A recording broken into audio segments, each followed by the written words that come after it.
Hi hello నమస్తే welcome to Srinivas me channel.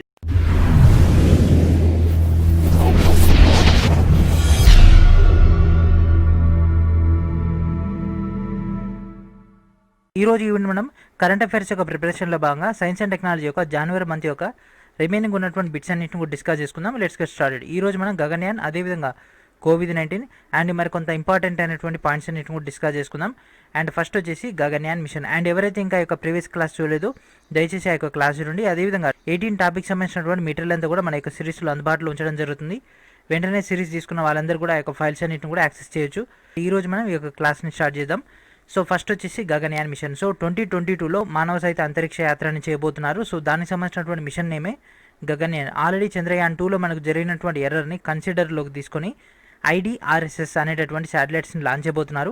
ఈ యొక్క కమ్యూనికేషన్ శాటిలైట్స్ అనేవి మనకి ఎలాంటి అంతరాయం లేకుండా ఒక క్యాబిన్కి, అదేవిధంగా ఇండియాలో ఉన్నటువంటి సెంటర్స్కి ఇన్ఫర్మేషన్ అనేది ట్రాన్స్ఫర్ చేయడానికి ఈ యొక్క IDRSS శాటిలైట్స్ని రిలీజ్ చేయడం జరుగుతుంది. IDRSS యొక్క ఫుల్ ఫామ్ వచ్చేసి Indian data relay satellite system. అదేవిధంగా ఇది ఎక్కడెక్కడ లాంచ్ చేస్తున్నారంటే ఈ యొక్క టోటల్ ట్రావెలింగ్లో 2 పార్ట్స్లో దీన్ని లాంచ్ చేయడం జరుగుతుంది. ఈ మిడిల్లో ఇవి వర్క్ అవ్వడం జరుగుతుంది. ఫస్ట్ ఇది లాంచింగ్ టైంలో ఒక శాటిలైట్ అబ్జర్వ్ చేస్తుంటుంది.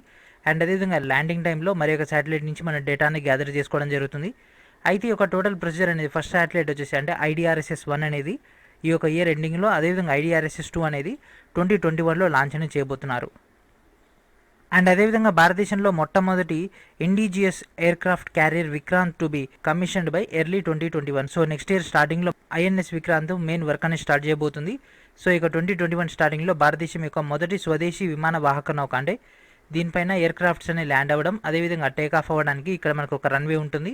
వాటి యొక్క మెయింటెనెన్స్ సర్వీసెస్, అదేవిధంగా మనకు యుద్ధం జరిగేటటువంటి టైంలో జెట్ ఫ్లైట్స్ అనేవి ల్యాండ్ అవ్వడానికి, అదేవిధంగా టేక్ ఆఫ్ అవ్వడానికి సముద్రంలో స్థలం అనేది ఉండదు కాబట్టి ఈ యొక్క ఆర్టిఫిషియల్గా యొక్క ల్యాండ్ అనేది ఏర్పాటు చేయడం జరుగుతుంది by using of air craft carriers. So దాని యొక్క నేమ్ వచ్చేసి విక్రాంత్. సో దీన్ని మనకు 2021లో రిలీజ్ చేయబోతున్నారు. సో 2021లో మనకు మేర్ వర్క్ కిందికి రావడం జరుగుతుంది. And next LIGO detects collision of neutron stars for the second time. So laser interferometer gravitation wave observatory LIGO అనేది ఈ యొక్క కన్యా రాశి యొక్క శాస్త్రవేత్తల బృందం రెండోసారి యొక్క న్యూట్రాన్ల యొక్క నక్షత్రాలు ఢీకొనడం వల్ల గురుత్వాకర్షణ తరంగాలు అంటే గ్రావిటేషనల్ వేవ్స్ ఏర్పడడం గుర్తించడం జరిగింది. సో ఈ యొక్క న్యూట్రాన్ స్టార్స్ కనుక తీసుకుంటే GW170, 817 అని పిలువబడేటటువంటి న్యూట్రాన్ నక్షత్రాల యొక్క మొదటి గురుత్వాకర్షణ తరంగాలను గుర్తించడం జరిగింది first time in 2017 August. So ఈ విధంగా అవి రొటేట్ అవుతూ ఉంటాయి. అవి రెండు కూడా కొలైడ్ అయిపోవడం జరుగుతుంది. దెన్ మనకు అక్కడ ఒక బ్లాస్టింగ్ అనేది జరుగుతుంది. అయితే ఈ రెండు కూడా మనకు న్యూట్రాన్ స్టార్స్ అవ్వడం వల్ల గ్రావిటేషనల్ వేవ్స్ అనేది జనరేట్ అవ్వడం జరుగుతుంది. సో ఈ యొక్క LIGO అనేది ఫస్ట్ టైం ఇన్ 2017 ఆగస్ట్, అదేవిధంగా second time in 2020 in January. I hope మీకు ఈ యొక్క ఇంటర్ఫేస్ అనేది నచ్చిందని అనుకుంటున్నాను. సో ఇక్కడ ఏంటిదంటే మన డైరెక్ట్గా పాయింట్ అనేది ఉండడం జరుగుతుంది. డీటెయిల్గా థియరీ అనేది నెక్స్ట్ బిట్స్ నుంచి మనం డిస్కస్ చేసుకుందాం. India's first Sukhoi 30 squad dragon to be స్టేషన్డ్ in Thanjavur, Tamil Nadu.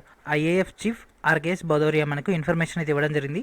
So భారతదేశం యొక్క మొదటి సుఖోయ్ 30 స్క్వాడ్ డ్రాగన్ అనేది తమిళనాడులోని తంజావూరులో ఉంచడం జరిగింది. సో దీని యొక్క స్పెషాలిటీ ఏంటిదంటే దీనికి ఉండేటటువంటి డ్యూయల్ టర్బో ఇంజన్స్ వల్ల ఇది హై లిఫ్ట్ అనేది చేయడం జరుగుతుంది. మేజర్గా బ్రహ్మోస్ క్షిపణి అనేది తీసుకెళ్లగలదు. సో బ్రహ్మోస్ క్షిపణి అనేది లాంచ్ చేయగలదు కాబట్టి దక్షిణ భారతదేశంలో దీన్ని ప్లేస్ చేయడం వల్ల ఈ యొక్క కోస్టల్ ఏరియా హిందూ మహాసముద్రంపై మొత్తం కూడా మనకు పట్టు అనేది ఏర్పడడం జరుగుతుంది. సో ఈ విధంగా దాన్ని ఏర్పాటు చేయడం జరిగింది.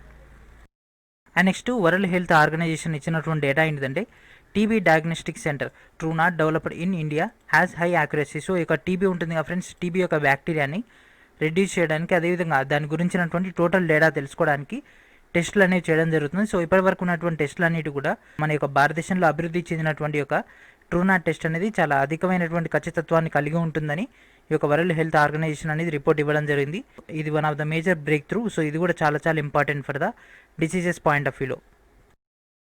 అండ్ ఇప్పుడు మనం డీటెయిల్ డేటాలోకి వెళ్ళిపోదాం. సో మన యొక్క సిరీస్ తీసుకున్న వాళ్ళందరూ కూడా ఈ విధంగా ఇంగ్లీష్లో మెటీరియల్ అనేది అందుబాటులో ఉంటుంది. సో మొత్తం కూడా పాయింట్ వైజ్గా మీకు క్లారిటీకి ఇవ్వడం జరుగుతుంది. మీకు మెయిన్ అయినటువంటి కరెంట్ అఫైర్, అదేవిధంగా దాని యొక్క డీటెయిల్డ్ థియరీ. సో దీనివల్ల ఏంటంటే మీకు ఎక్కువ డేటా అనేది కవర్ అవుతుంది. అండ్ అదేవిధంగా వీడియో ద్వారా మీకు ఈ విధంగా ఇంటర్ఫేస్ వస్తుంది. అండ్ ఒక SNTకి మాత్రం మీకు ఈ విధంగా తెలుగులో మొత్తం కూడా డీటెయిల్గా ఇవ్వడం జరుగుతుంది. అండ్ రిమైనింగ్ టాపిక్స్ ఏదైతే ఉంటాయో వాటిని మాత్రం ఈ యొక్క ఇంటర్ఫేస్తో ఇవ్వడానికి ప్రయత్నం అయితే చేయడం జరుగుతుంది. And xenobots most important friends. ఈ యొక్క జెనోబోట్స్ అనేవి ఎందుకంటే డైరెక్ట్ మానవ శరీరంలోకి వెళ్ళి డైరెక్ట్ అక్కడ వర్క్ అనేది చేయడం జరుగుతుంది. సో మానవ శరీరంలో ఏదైనా ఒక అవయవం కనుక దెబ్బతిన్నట్లయితే సర్జరీ కానీ లేదా ఏదైనా ఇన్స్ట్రుమెంట్ని ఆ యొక్క ప్రదేశంలో ప్రవేశపెట్టాల్సి ఉంటుంది.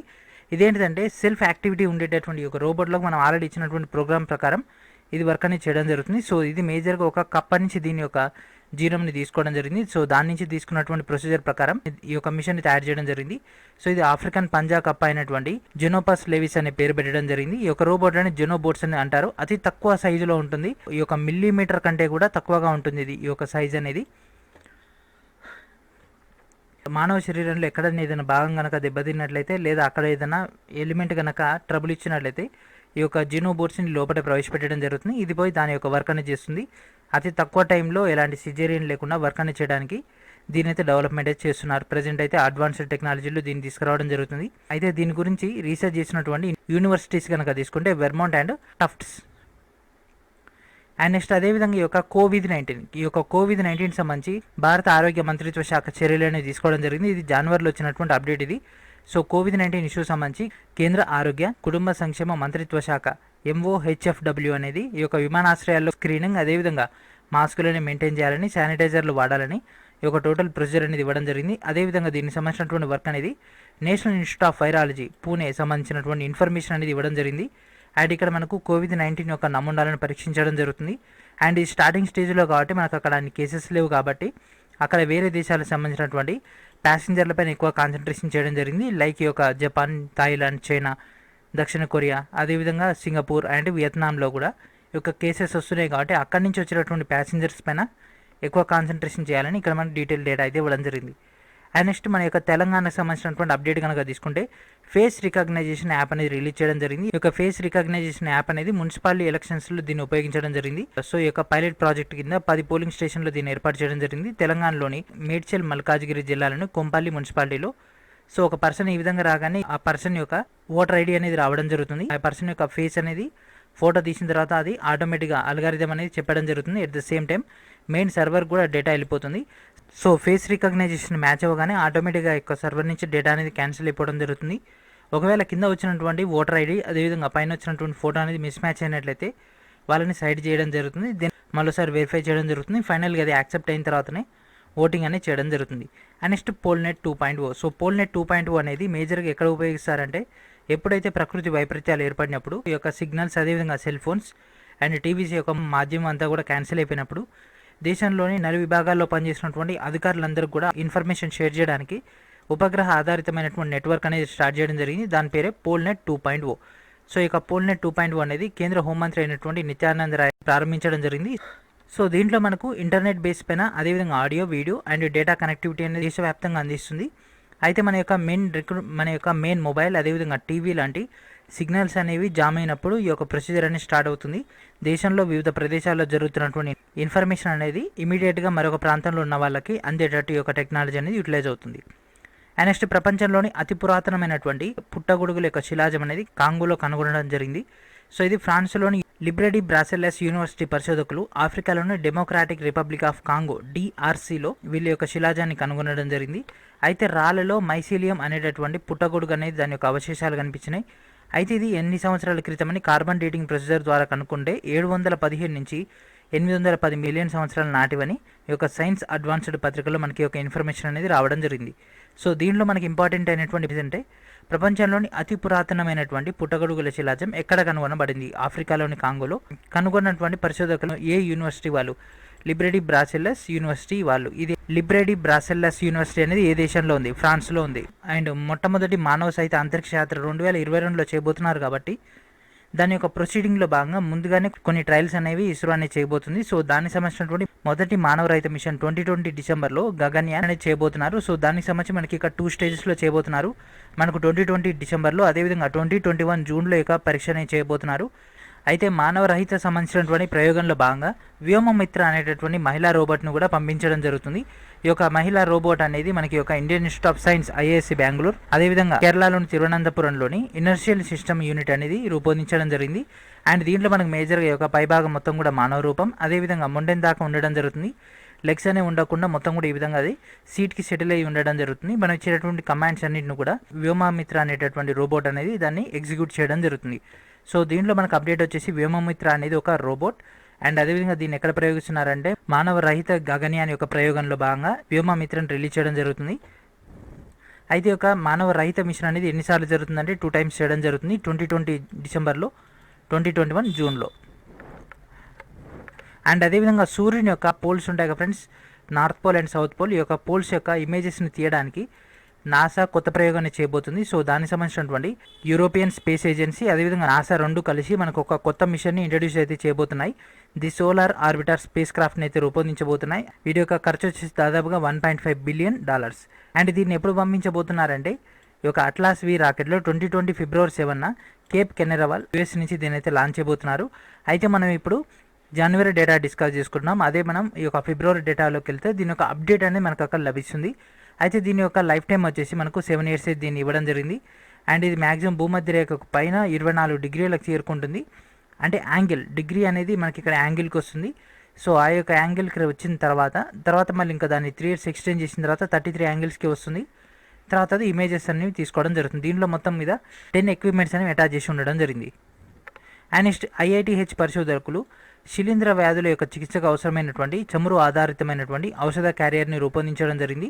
ఈ యొక్క ఐఐటిహెచ్ చమురు ఆధారితమైనటువంటి ఔషధ క్యారియర్ని ఏ ఇన్స్టిట్యూట్ తయారు చేయడం జరిగిందంటే Indian institute of technology Hyderabad వాళ్ళు తయారు చేయడం జరిగింది. ఇది మేజర్గా శిలీంధ్ర వ్యాధుల యొక్క చికిత్సకు దీన్ని ఉపయోగించడం జరుగుతుంది.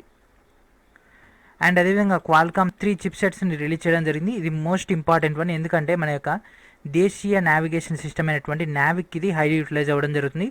Snapdragon 720G, 662 and 460 made in ఇండియాలో భాగంగా జీపీఎస్కి ప్రత్యామ్నాయంగా మన నావిక్ని రూపొందించుకోవడం జరిగింది కదా. సో ఈ యొక్క నావిక్ సంబంధించి మనం డేటాను చెక్ చేయాలంటే మనకు ఖచ్చితంగా ఈ యొక్క చిప్సెట్ అనేది ఉండాల్సి ఉంటుంది. ఆ యొక్క చిప్సెట్స్లో అనేవి క్వాల్కామ్ అనేది మనకు 3 మోడల్ ఇవ్వడం జరిగింది. స్నాప్డ్రాగన్ సంబంధించి 460, 662 అండ్ 720G అనేది రిలీజ్ చేయడం జరిగింది. ఇండియన్ స్పేస్ రీసెర్చ్ ఆర్గనైజేషన్తో పాటు స్నాప్డ్రాగన్ అనేది ఈ యొక్క 3 చిప్సెట్స్ని ఇవ్వడం జరిగింది. దీంట్లో మనకు వైఫై 6 కనెక్టివిటీ ఉంటుంది, బ్లూటూత్ 5.1 సపోర్ట్ ఉంటుంది. అండ్ అదేవిధంగా క్వాల్కామ్ యొక్క 3 చిప్స్ కూడా నావిక్తో పాటు జీపీఎస్ టెక్నాలజీని ఉపయోగించుకుంటుంది. అదేవిధంగా గ్లోబల్ నావిగేషన్ శాటిలైట్ సిస్టమ్ని కూడా ఉపయోగించుకోవడం జరుగుతుంది. సో దీనివల్ల ఏంటిదంటే మనకు ఒకే ఒక చిప్ తోటి 3 టెక్నాలజీస్ని ఉపయోగించుకోవచ్చు. అట్ ద సేమ్ టైం మన యొక్క ఇండియా టెక్నాలజీ కూడా ఇందులో ఇన్బిల్ట్ అవుతుంది కాబట్టి మనకి యాక్యురసీ డేటా అనేది ఎక్కువగా వస్తుంది. అండ్ నెక్స్ట్ ఐఎస్ఆర్బి తప్పిపోయినటువంటి వాళ్ళని శోధించేందుకు అండ్ వాహన ఎన్ఓసి సేవలను రూపొందించడం జరిగింది. వాహన ఎన్ఓసి అంటే మనకి ఒక వెహికల్స్ని అమ్మడం కొనడం చేస్తుంటారు కదా ఫ్రెండ్స్. సో ఏదైనా సెకండ్ హ్యాండ్ వెహికల్ని కనుక కొనాలనుకున్నప్పుడు దానికి సంబంధించి ఏదైనా నేర చరిత్ర ఉందా, లేదా దానికి ఏమైనా యాక్సిడెంట్స్ అయ్యాయా, లేదా దానిపైన ఏమైనా క్లెయిమ్స్ ఉన్నాయా, ఆ యొక్క టోటల్ డేటా కనుక్కోవాలంటే మనకు దానికి సంబంధించి క్లారిటీ అనేది ఉండాల్సి ఉంటుంది. కాబట్టి దానికి సంబంధించి వాహన ఎన్ఓసి అనే దాన్ని రిలీజ్ చేయడం జరిగింది. వెహికల్ ఎన్ఓసి అంటారు. అండ్ అదేవిధంగా తప్పిపోయినటువంటి వ్యక్తి యొక్క శోధన అనేది అంటే తప్పిపోయినటువంటి వ్యక్తుల్ని కనిపెట్టడానికి దేశవ్యాప్తంగా ఒక టెక్నాలజీని అయితే రూపొందించడం జరుగుతుంది. నేషనల్ క్రైమ్ రికార్డ్స్ బ్యూరో అనేది దీన్ని రిలీజ్ చేస్తున్నారు. సో తప్పిపోయినటువంటి వాళ్ళకి సంబంధించినటువంటి టోటల్ డేటాని గ్యాదర్ చేస్తారు. అండ్ మనం ఇచ్చినటువంటి క్లూస్ అక్కడ ఉన్నటువంటి క్లూస్ మ్యాచ్ అయినట్లయితే ఇద్దరిని కూడా కనెక్ట్ చేయడం జరుగుతుంది. ఈ విధంగా ఈ యొక్క టెక్నాలజీని అభివృద్ధి చేయడం జరుగుతుంది. Shri Aravind Kumar intelligence bureau director ఈ యొక్క ఆన్లైన్ సేవలను అయితే స్టార్ట్ చేయడం జరిగింది in Jan 2020. And next 5G and AI artificial intelligence most important one, ఎందుకంటే ఈ యొక్క 2 టెక్నాలజీస్కి ఒప్పో అనేది ముందుకు రావడం జరిగింది. ఒప్పో మన యొక్క హైదరాబాద్లోని ఐఐటి హైదరాబాద్ తోటి ఒప్పందం కూడా కుదుర్చుకోవడం జరిగింది. ఈ యొక్క ఒప్పో సంబంధించి సంస్థ అనేది 5G టెక్నాలజీని with inclusive of artificial intelligence AI technology కలుపుకొని వీటి యొక్క పరిశోధన అంటే వీటి యొక్క రీసెర్చ్ అండ్ డెవలప్మెంట్ కోసం ఐఐటిహెచ్ తోటి ఒప్పందం అనేది కుదుర్చుకోవడం జరిగింది. సో ఇక్కడతోటి మనకు జనవరి 2020లో వచ్చినటువంటి అప్డేట్స్ అన్ని కూడా ఫినిష్ అయిపోవడం జరిగింది in the science and technology. Next వీడియోలో మనం ఫిబ్రవరి యొక్క మెయిన్ డేటాని డిస్కస్ చేద్దాం. సో ఇది ఫ్రెండ్స్ ఈరోజు వీడియో. మన యొక్క సిరీస్ తీసుకున్న వాళ్ళందరూ కూడా ఈ యొక్క టోటల్ డేటా అనేది అందుబాటులో ఉంటుంది. ఫైల్ అని మీరు అక్కడి నుంచి డౌన్లోడ్ చేసుకోవచ్చు. So thank for watching.